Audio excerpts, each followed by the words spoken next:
Business में आपने पढ़ा था कि नियोजन क्या है और नियोजन की विशेषताएं और महत्व। तो नियोजन क्या है कि भविष्य में क्या किया जाना, किसके द्वारा किया जाना, किस प्रकार किया जाना, ये निश्चित करना ही नियोजन कहलाता था। अर्थात योजना बना करके कार्य करना। इसकी विशेषताएं पढ़े आपने और इसका महत्व पढ़ा। अब आगे नियोजन की सीमाएं। तो हर एक चीज़ के जो प्रॉफिट होते हैं उनके साथ साथ उसके लॉस भी होते हैं, जिसको सीमाएं बोलते हैं। नियोजन की आवश्यकता व्यावसायिक और गैर व्यावसायिक दोनों प्रकार की संस्थाओं में होती है।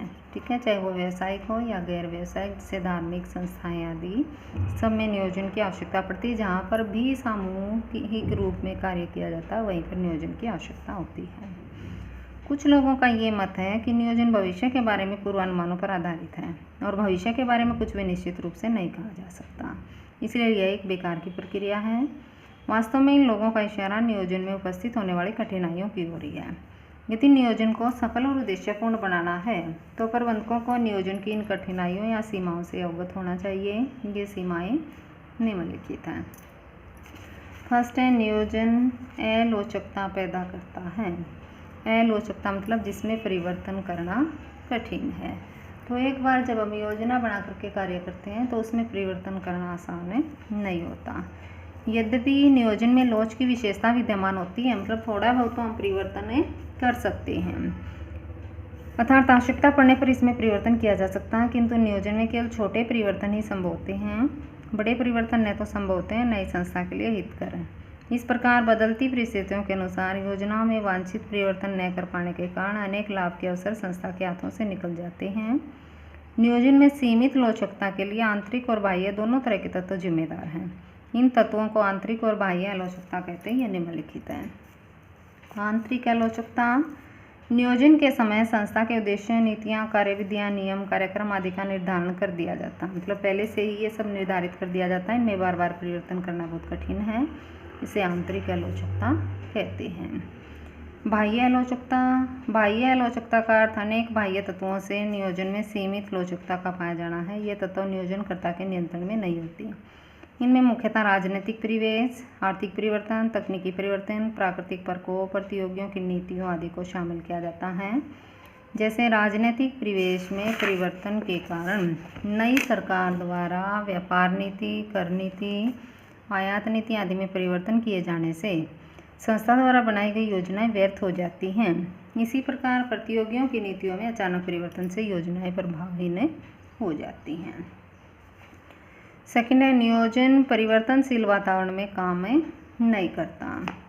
तो नियोजन भविष्य के बारे में किए गए पूर्वानुमानों पर आधारित होता है। ठीक है, नियोजन में क्या होता है, भविष्य के लिए पूर्वानुमान लगाए जाते हैं, क्योंकि भविष्य का अनिश्चित और परिवर्तनशील होता है, इसलिए पूर्वानुमान प्रायः पूर्ण रूप से सही नहीं हो पाते। अतः योजना को सफलता प्राप्ति का आधार मानना अंधेरे में तीर चलाने के बराबर है। योजना की अवधि जितनी अधिक लंबी होगी वह उतनी ही कम में प्रभावी होगी।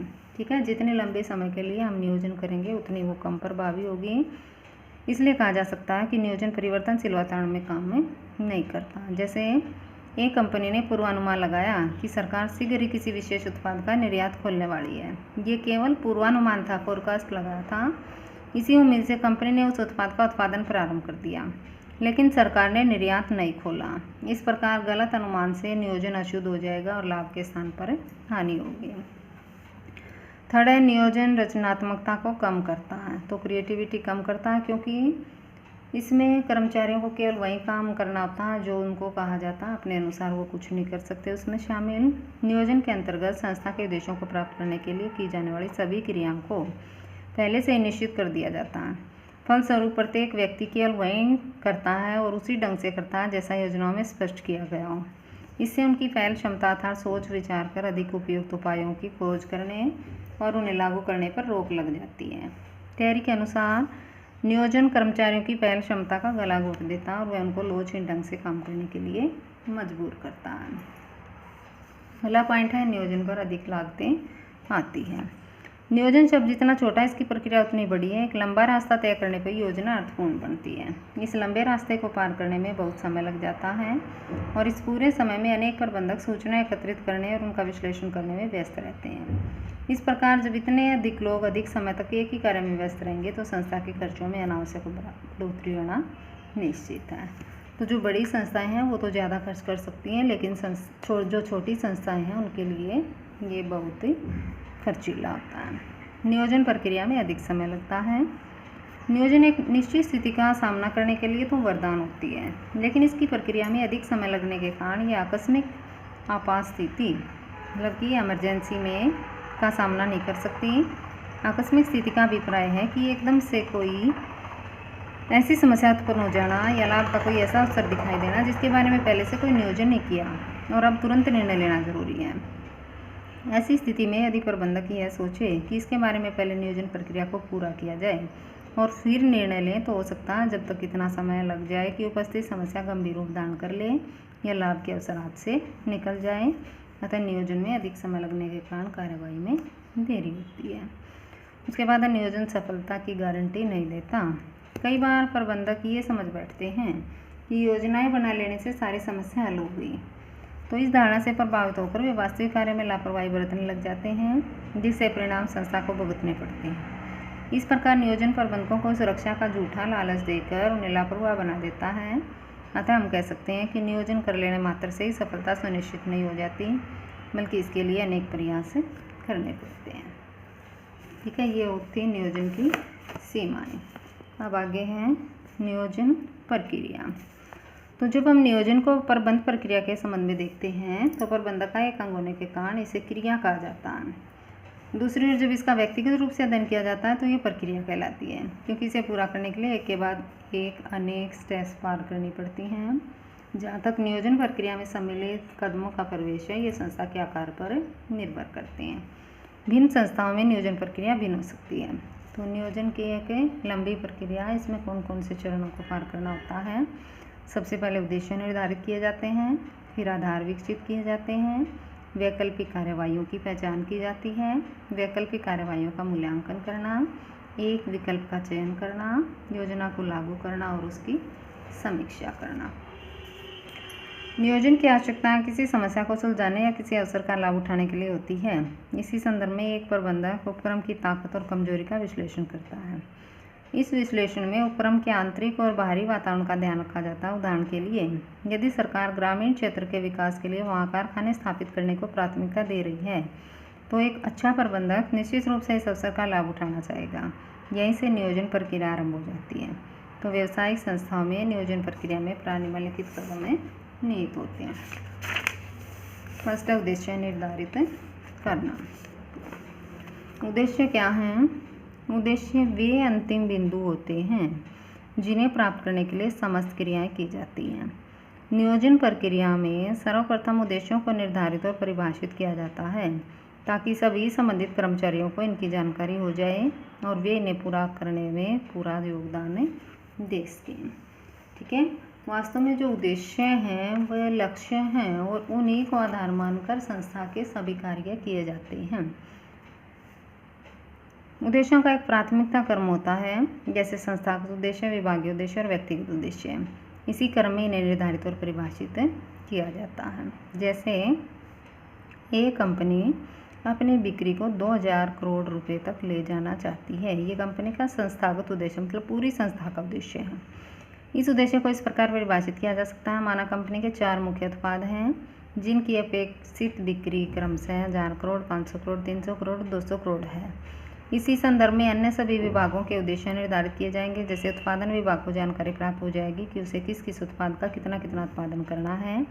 अंत में प्रत्येक विभाग में कार्यरत कर्मचारियों को बता दिया जाएगा कि उनसे क्या अपेक्षित है, मतलब क्या कंपनी उनसे अपेक्षा करती है। ठीक है, ये तो हो गया उद्देश्य निर्धारित करना। सेकंड है आधार विकसित करना। नियोजन आधार व या सीमाएं वे तत्व या मान्यताएं होती हैं जो विभिन्न विकल्पों के संभावित परिणामों को प्रभावित करती हैं। किसी विकल्प के बारे में अंतिम निर्णय लेने से पहले इन मान्यताओं के पूर्वानुमान लगाए जाते हैं। जितने अधिक पूर्वानुमान सही होंगे नियोजन उतना ही अधिक सफल रहेगा। नियोजन के आधार 2 प्रकार के होते हैं।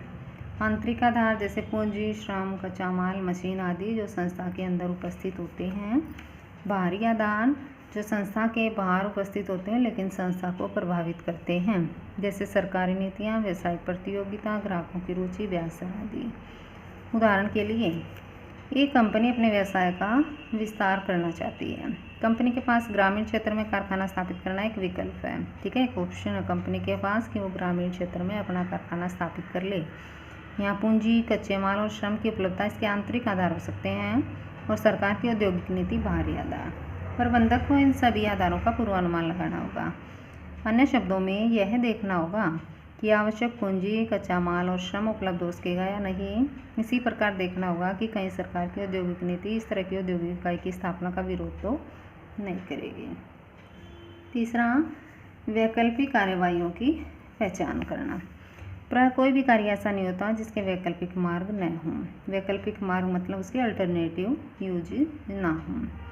संस्था के उद्देश्यों के आधार पर एक ही कार्य को करने के अनेक तरीकों की खोज की जा सकती है। जैसे यदि किसी संस्था का उद्देश्य अपना व्यवसाय बढ़ाने का है तो इस उद्देश्य की पूर्ति अनेक तरीकों से की जाती है।